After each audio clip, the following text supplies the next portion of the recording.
পাকিস্তান দেখিয়েছে এবং আইসিসি কে এটা আসলে না মানার কোনো উপায় নেই এবং তারা নিয়মের মধ্যে থেকে এটা করেছে। টি-20 বিশ্বকাপের ফাইনালে যদি ভারত প্রতিপক্ষ হয় কোনো কারণে সেই ক্ষেত্রে কি হবে? পাকিস্তান তো শ্রীলঙ্কায় চলে গেল এবং তারা টি-20 বিশ্বকাপে নানা নাটকের পর অংশ নিচ্ছে, কিন্তু একটা জিনিস ঝুলিয়ে রেখেছে যে তারা ভারত ম্যাচটা বয়কট করবে। এবং এরই সঙ্গে কিন্তু আমরা নানাভাবে দেখতে পাচ্ছি যে ভারতীয় ক্রিকেট বোর্ডের নানা মাধ্যমে কিংবা গণমাধ্যমের মাধ্যমে পাকিস্তানকে ভয়ভীতি দেখানো হচ্ছে যে তোমরা যদি এটা করো এটা হবে। তো কি মনে হচ্ছে দিন শেষে পাকিস্তান কি কোনোভাবে গলে যাবে কিনা? আমার তা মনে হয় না। তারা আসলে অনেক দিক ভেবে চিন্তেই তারা এই সিদ্ধান্তটা নিয়েছে এবং ধরুন যেটা এক্ষেত্রে আসলে ওই যে খুবই ডিপ্লোম্যাটিক আমি বলবো, কারণ হচ্ছে তারা ঠিক বারবার একটা উদাহরণ টেনেছেন যে রিজনটা তারা দেখিয়েছেন যে সরকারের পারমিশন নেই বা সরকারের কি বলে ওটাকে, খেলার জন্য তো একটা ছাড়পত্র লাগে, সেটা তারা পায়নি বলে যাচ্ছে না। যে ইস্যু দেখিয়ে ভারত অফিসিয়ালি জানিয়েছিল তারা পাকিস্তানে চ্যাম্পিয়ন্স ট্রফি খেলতে আসবে না।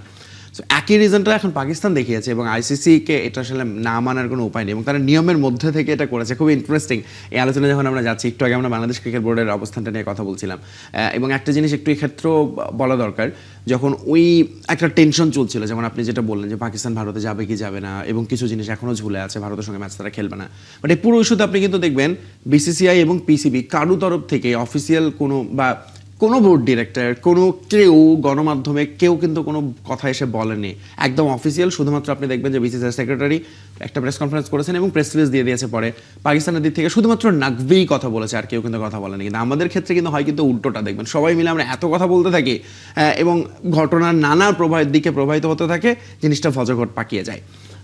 পাকিস্তান ক্রিকেট বোর্ডের এই জিনিসটা একেবারে স্পষ্ট, তারা যে কারণে যাচ্ছে না, কারণ সরকার তাদেরকে পারমিশন দেন এবং সেটাই আমরা দেখেছি যে সিদ্ধান্তটা সরকারের কাছ থেকে এসেছে আফটার পিসিবি প্রধান যখন দেশটির রাষ্ট্রপ্রধানের সঙ্গে বসে তারপরে সিদ্ধান্তটা জানানো হয়েছে।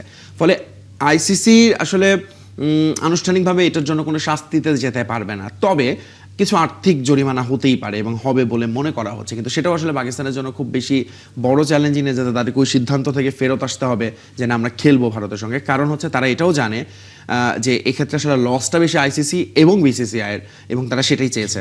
এবং সবচেয়ে বড় কথা হচ্ছে তারা চাপে রাখতে পারছে এবং এটাই তাদের আসলে মূল লক্ষ্য। যদিও এখন আরেকটা ব্যাপার হচ্ছে যে টি-20 বিশ্বকাপের ফাইনালে যদি ভারত প্রতিপক্ষ হয় কোনো কারণে সেই ক্ষেত্রে কি হবে? না, সেই ক্ষেত্রে আসলে পাকিস্তান খেলবে, কারণ আপনি দেখেন যে তারা স্পষ্ট করেছে শুধুমাত্র 15ই ফেব্রুয়ারি যে ম্যাচটা, তারা সেটাই বলেছে যে আমরা 15ই ফেব্রুয়ারি ভারতের সঙ্গে খেলবো না। তার মানে এর পরে ভারতের সঙ্গে খেলা হলে সেটা তারা কি করবে এখনো তারা বলছে না, কিন্তু অবভিয়াসলি আমরা ধরে নিতে পারি সেটা তারা খেলবে। একটা সাহসী সিদ্ধান্ত সেখানটায়।